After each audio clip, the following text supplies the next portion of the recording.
السلام عليكم ورحمة الله وبركاته. كلانتي وعنا ونكسان سود وهذا ميل كستو أتوقتان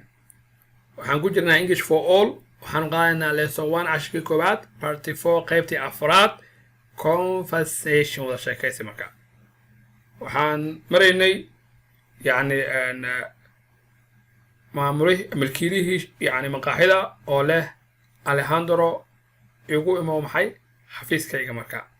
marka waxaan iminka cashku marayaa Alejandro oo tagay xafiiskii la socdo insha Allah marka Alejandro wuxuu tagay marka yani xafiiskii yani milkiilaha maqaaxida waxa la yiraahdaa Cosmo Miller ka bacdi markuu tagay xafiiska waxa fadhiyay Cosmo Miller marka wuxuu yiri have a seat Alejandro have a seat waa maxay fadhiiso Alejandro you know what ogtahay I need inaan u baahanahay to hire inaan shaqaaleysiyo an assistant manager yani maamula caawiya maamula kalkaaliya in noqdo caawiya Alejandro wuxuu yiri yes sir hamudane yes sir hamudane marka wuxuu yiri Cosmo Miller wuxuu yiri have a seat fadhiiso Alejandro you know what ogtahay I need inaan u baahanahay to hire inaan shaqaaleysiyo an assistant manager kalkaaliye maamule kalkaaliye ay ah oo caawiya markaa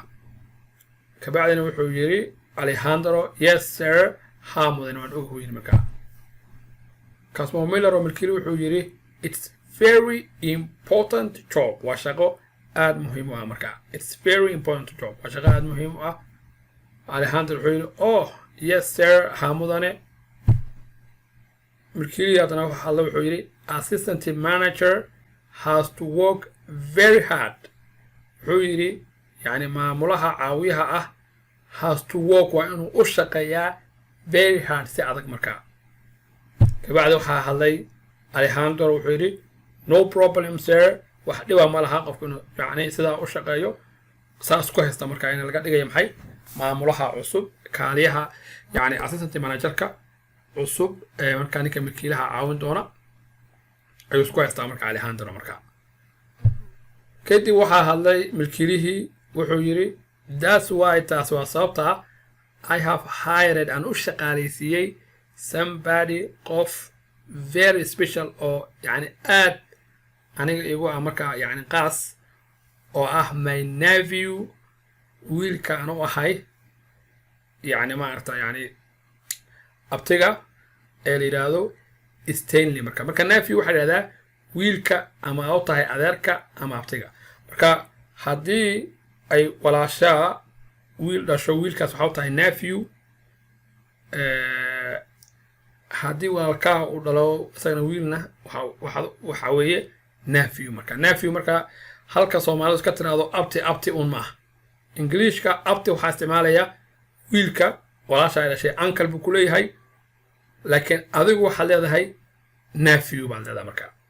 marka wuxuu leeyahay that's why taas waa sababta I have hired an shaqaaleysiiyey somebody very special qof qaas igu qof marka aad igu marka qaas oo ah my nephew marka yani nephew-gayga marka my nephew waa maxay wiilkan uu ahay abtiga Stanley ee lagu magacaabo Stanley marka adduunka meel kastoo la joogo in yani maarta shaqada garab la isku siiyo maarta yani maarta inta badan kama fursanayso marka halkan sida iga muuqata waxa weeye ninkii odaga ahaa aqoonta u lahaa shaqadan lama shaqaaleysiinayo waxa la shaqaaleysiinaya maxay qof loo yahay maxay waalid marka shaqadii waxa bilaabatay yani ahayd dadka in marka dadka kugu xiga shaqaaleysiiso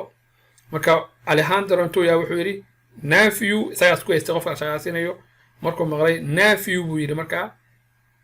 nephew iska faantiin wiilka abtiga u ahay ka bacdina wuxuu yiri Cosmo Miller wuxuu yiri yes he is from wuxuu ka yimid Texas buu ka yimid marka Mareykanka anyway si kastaba haataba Alejandro you like waa jeceshahay to work with computers inaad computerada markaa ku shaqeyso Stanley wuxuu yiri marka Stanley baa ka dhaxgal wuxuu yiri I hate waan nacbahay to work with computers inaan computerada markaa ku shaqeeyo halkan waxaa ka jirta shaqada markaa yacni in la siinayo wiilkii abtiga u ahaa uu siinayo laakiin uusan aqoon u lahayn markaa computerka. kaasoo Miller oo yarka milkiilaha ah ayaa wuxuu yiri Stanley buu la hadlaya wuxuu yiri be quiet. quiet marka waa maxay yani istaji Stanley anyway si kastay ahaataba you know waad ogtuu yiri wuxuu la hadlaya Alejandro you know waad garanaysaa uu yiri computerada and I want you waxaan kaa doonayaa to work with inaad la shaqayso Stanley ninka yiraahdo Stanley markaa I want you waxaan kaa doonayaa to work with inaad la shaqayso Stanley marka milkiilaha muxuu leeyahay wuxuu la hadlayaa wiilkii yiri waan nacbay computerada ku shaqeeyo oo Stanley lahaa wuxuu yiri be quiet marka waxa yiraahdaa qofka stage way marka qofku markuu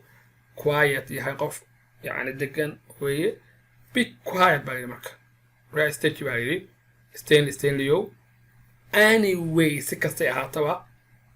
you know computers adigu waad garanaysaa Alejandro computerada and I want you waxaan kaa doonayaa to work with inaad la shaqayso Stanley ninka yiraahdo Stanley marka Alejandro wuxuu yiri yes I have a certificate from my computer school wali raja haysan ka odaga wuxuu leeyahay yes I have waxaan haystaa a certificate shahada from computer school oo aan ka soo qaatay iskuulka computerka milkiilihii baa hadlay wuxuu leeyahay yes I know how aan ogahay very impressive waa wax markaa aad u qurux badan oo soo jiidasho leh impressive waxa yiraahdaa markaa waxa markaa ay qurux badan yihiin oo ay leeyihiin soo jiidasho wuxuu yiri yes I know waan ogahay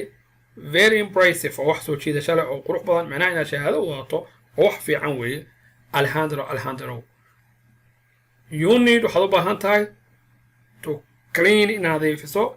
tables miisaska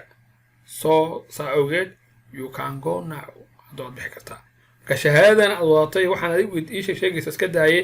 adeer yani waxaa la yidhi miisaskaagii nadiifi soco haddana marka halkaa waxaad ka dareemaysaa inuu jiro garab oo wiilkii aan garanayn la doonaya in computerkii lagu baro ninka odaga ah ninkana la doonaya inuu ka shaqeeyo miisaska wiilkanna uu buuxiyo booska markaa kaaliyihii markaa yani maamulaha ahaa ee odaga caawinayay marka guys aan ku celin mar kale